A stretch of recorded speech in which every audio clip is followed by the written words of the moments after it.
भी आए ना, अरे मेहमान तो छोड़ो, घर में ऑफिस से पिताजी भी आए। यहां पर कोई है जो पिता पुत्र दोनों एक साथ आए? कौन है जो छोटी उम्र के हों? हाँ आप हैं, खड़े हो जाइए। आपका बेटा कौन? ये आपका बेटा है, चलिए आगे आइए। आगे आ जाओ, आगे आ जाओ।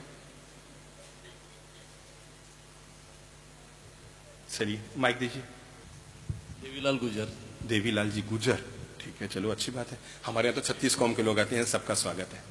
यही तो वो भगवान का समोसन है जहां पर हर जाति, हर कौम, हर पंथ परंपरा का लोग मिल जाता है। और हम इसलिए कहते हैं हम मानवता के संत हैं, इंसानियत के संत हैं। जरा एक बात बताओ बेटा, बेटे के हाथ में माइक दीजिए। आपको पाल पोस कर किसने बड़ा किया?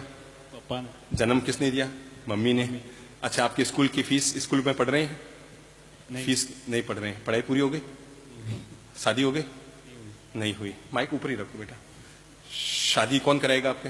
पापा। लव मैरिज तो नहीं करेंगे? नहीं। ठीक है, पापा शादी करेंगे। शादी में खर्चा कौन करेगा? पापा। आप इनके लिए क्या कर रहे हैं? नहीं, माइक बंद हो गया, आपकी जबान बंद हो गई।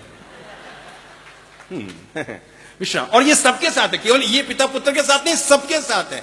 चलो एक बात बताओ, सुबह उठकर रोज पापा जी को धूप लगाते हो? हाँ। आज लगाई थी? आज नहीं। हाँ, और आज नहीं लगाई। कहीं आज कोई अशुभ योग है, काली योग है आज कोई? चलो पहले तो धूप लगा लो। ऐसे नहीं, घुटने टिकाओ बेटा, टिका लो, पूरे टिका लो, घुटने टिका लो। है पता नहीं जिनसे मैं घुटना ये हालत होगी, मुड़े ही कोई नहीं। अच्छा, घर पे पापा जी आते हैं शाम को ऑफिस से, तो आप घर में होते हैं कि बाहर होते हैं? तो आप क्या करते हैं? आई को ऊपर रखो, घबराओ मत। अब तो शादी करनी है, ऐसे डरोगे तो शादी करके क्या करोगे? हाँ, क्या करते हैं? कल क्या किया था? कल पापा जी ऑफिस से आए तो आपने क्या किया?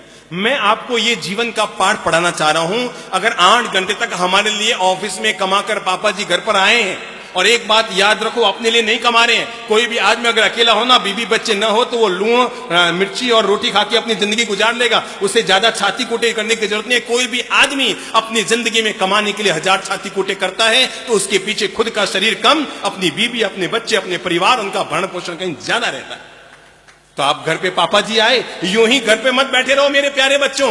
जीवन का ये अच्छा व्यवहार, पारिवारिक व्यवहार और संस्कार लीजिए। घर में अगर पिताजी ऑफिस से आए हैं तो अपने ही सोफे में मत बैठे रहिए। आजकल स्थिति ये होने लग गई है, पापा जी जमीन पर बैठे रहते हैं, बच्चे सोफे पर बैठे हैं, टांग ऊपर किए हुए हैं, किताब हाथ में लिए हुए हैं। पता ही नहीं लगता कि इनमें बाप कौन है और बाप का बाप बना हुआ कौन है? बाप कौन है और बाप का बाप बना हुआ कौन है, आदमी को पता ही नहीं लगता घर में जाए तो पापा जी घर में आए ना, तो यही बैठे बैठे रहिए, खड़े होइए। जैसे ही पता लगा बाहर गाड़ी आ गई है, जैसे ही पता लगा कि बाहर गाड़ी आ गई है पापा जी की, आप घर में मत बैठे रहिए। घर का ये व्यवहार की शालीनता लाइए कि खड़े होइए। अगर आप रूम में हैं, अगर आप सोफे पर हैं, अगर आप टीवी देख रहे हैं, अगर आप पढ़ाई भी कर रहे हैं, तभी पिता के सम्मान में खड़े होइए। घर के गेट तक जाइए, कार से, स्कूटर से वो नीचे उतरे हैं तो देखिए सबसे पहले उनके हाथ में क्या है? थैला होगा, कोई सूटकेस होगी, कोई पर्स होगा, वो अपने हाथ में लीजिए। उन्हें प्रणाम करके भीतर लेकर आइए, और न केवल भीतर लेकर आइए अपितु उन्हें सम्मान पर बैठाइए। विराजो पापा जी, और फिर एक गिलास जल उनको लाकर दीजिए। लीजिए पापा जी, जल पीजिए, और उसके बाद वापस अपना काम शुरू कीजिए। कितना सेकंड लगा इस काम को करने में, बोलो तो बेटा? 2 मिनट है? 2 मिनट 2 मिनट लगे नहीं, 1 मिनट में सारा मामला निपट गया है? 1 मिनट लगा, पर पिता के दिल में आपके लिए जगह बन गई। मेरा बेटा कितना अच्छा है, जो मैं अगर घर के बाहर हूं तब भी मुझे लेने के लिए आया करता है। और नहीं तो पता है आजकल, पहले मेरी मां ने 5 टाबर पैदा किए, और आप लोगों के माता पिता ने भी 8-8, 10-10 टाबर पैदा किए, पर किसी के माँ बाप ने ये नहीं कहा होगा अरे साहब हम तो इन्हीं से धाप गए। अब किसी के एक को भी कह दो, आपके एक ही है, अरे बाप जी एक से धाप क्यों मैं तो है? फिक्स जवाब। किसी को कह दो, अच्छा आपके 2 ही टावर है, अरे बाप जी 2 ही, मन तो पूरा तल लियो, 2 ही से धाप गई, 2 ही से तंग आ गए।